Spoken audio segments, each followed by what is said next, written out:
Oh,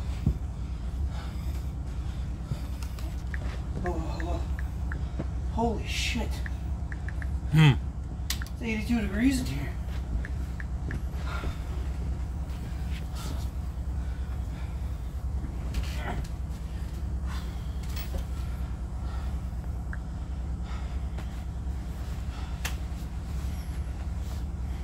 Man. That shift kicked my ass.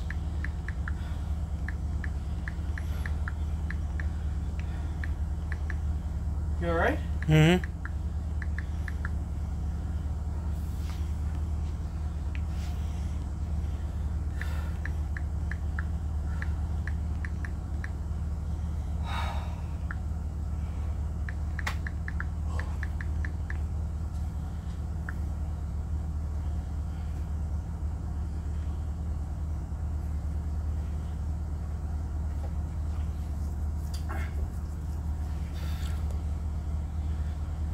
Shit.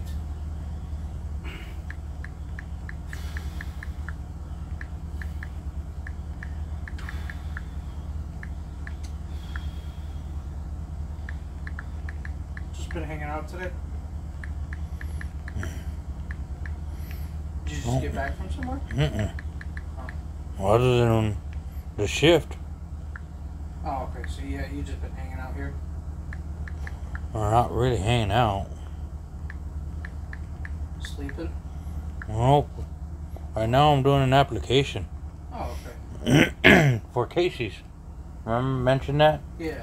Getting to it. Well, I mean, hanging out is the same. I mean, I wasn't accusing you of doing nothing. That's not what I meant. Well, I mean, if there was one of those hammocks, man, I'll be hanging out in it. Yeah. But, you know. No, I just meant you. I mainly meant you've been at the house. Or the apartment, yeah. That's Yeah. mainly what I meant. Haven't even had a fly on here. So. A fly? Mm-hmm. What do you mean? Haven't seen a fly. Oh, yeah.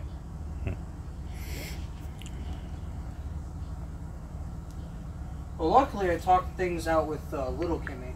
Good. Turns out, basically, Kara told little Kimmy that I had a problem with her, and Kara told me that she had a problem with me. When we talked about it, neither one of us had a problem with each other. I told her I was a little salty because I thought we were good, and then I found out from Kara that you had a problem with me. She was like, well, that's exactly what happened to me. I thought we were okay, and then Kara told me that you had a problem with me, and I was like, what the heck? So that was completely miscommunication, and Kara just kind of stirring the pot for whatever reason. I don't know. So.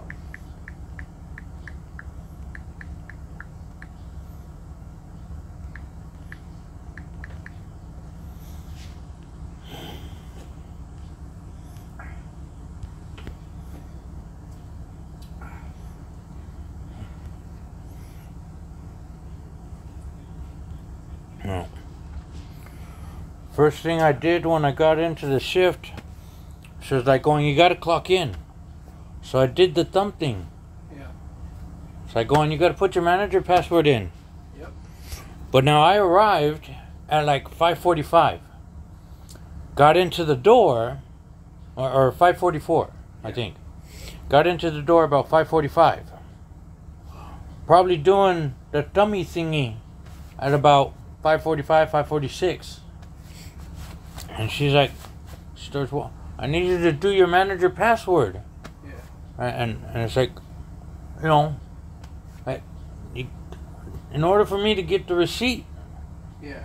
you got to do your password. In order for me to log in and clock in, Yeah. check in, you got to do your manager password. Yeah. She's like going, no.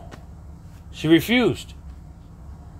But then later on during the shift, she's like going, I get told that names, Kara? Not Kimmy. It wasn't Kimmy. Because Kimmy was the only one there. Oh.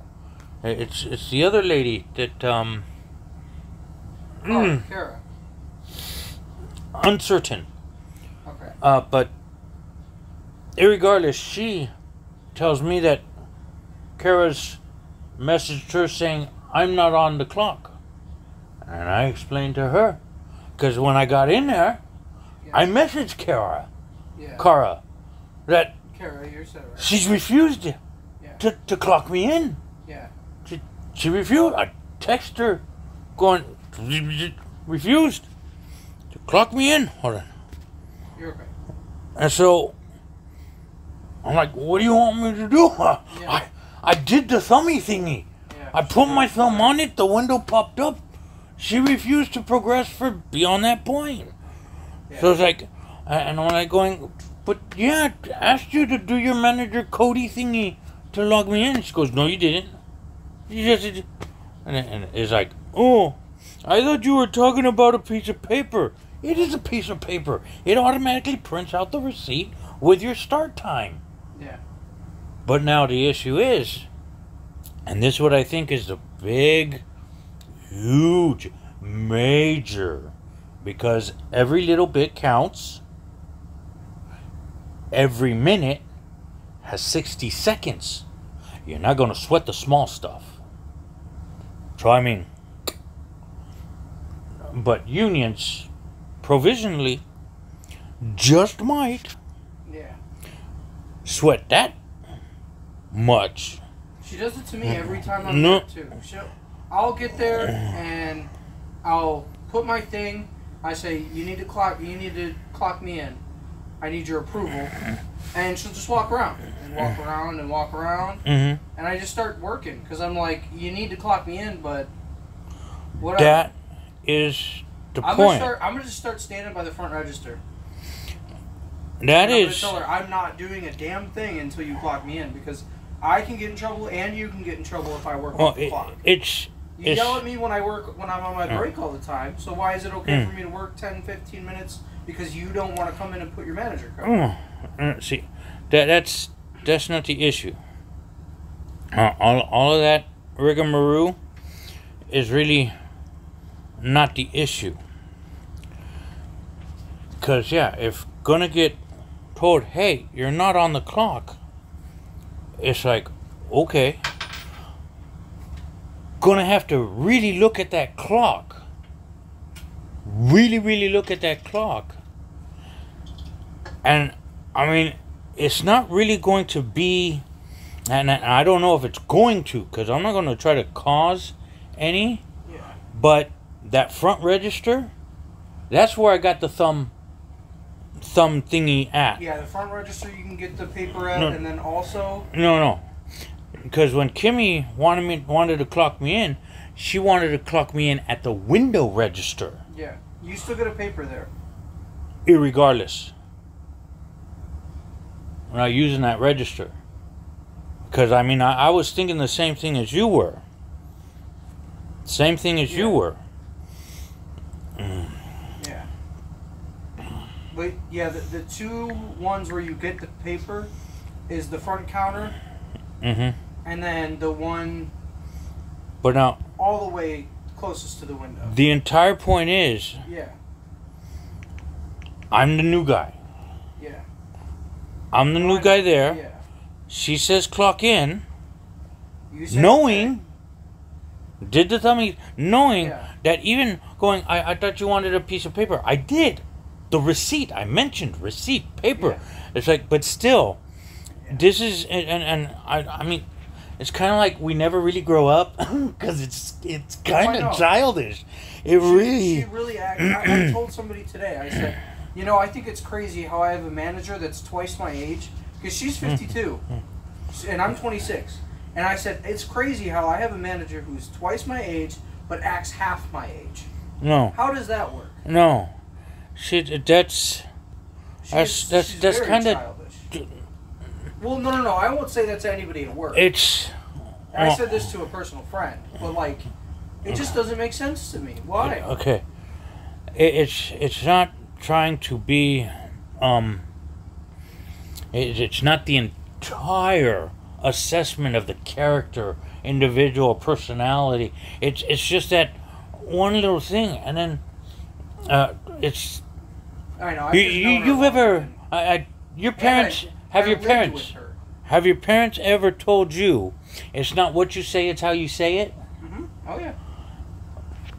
Every kind of time, not every time, but thus far, this time was the one that had that little bit added extra. That's like going, really, am I that obnoxious? No. It's when she told me, when she told me, you can go now.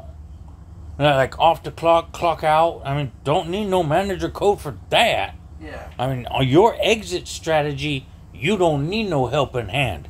You don't need that authoritative confirmation, going, are you allowed to do this right now? You need to have oversight and supervision in getting this achieved.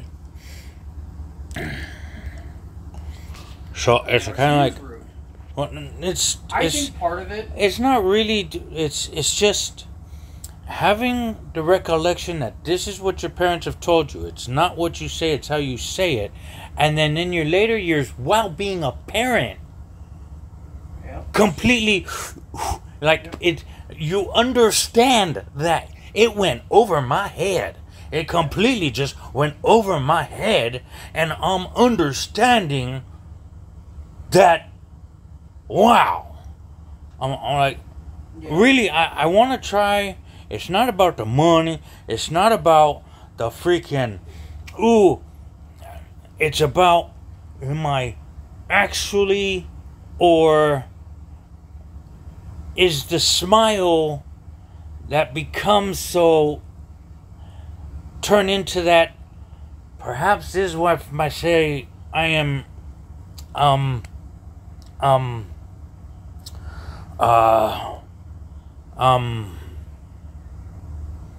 she said I'm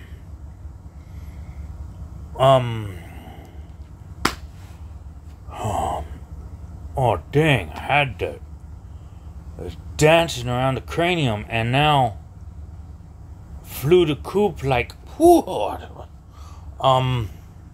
intimidating, thank you.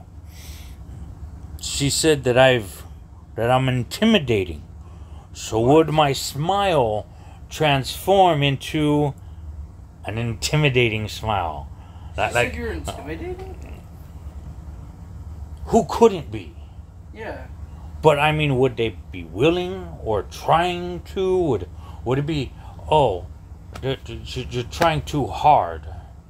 So, I mean, I think for her it's just an excuse to get out of being rude to people. Because she comes up with something every time somebody... And let me tell you one.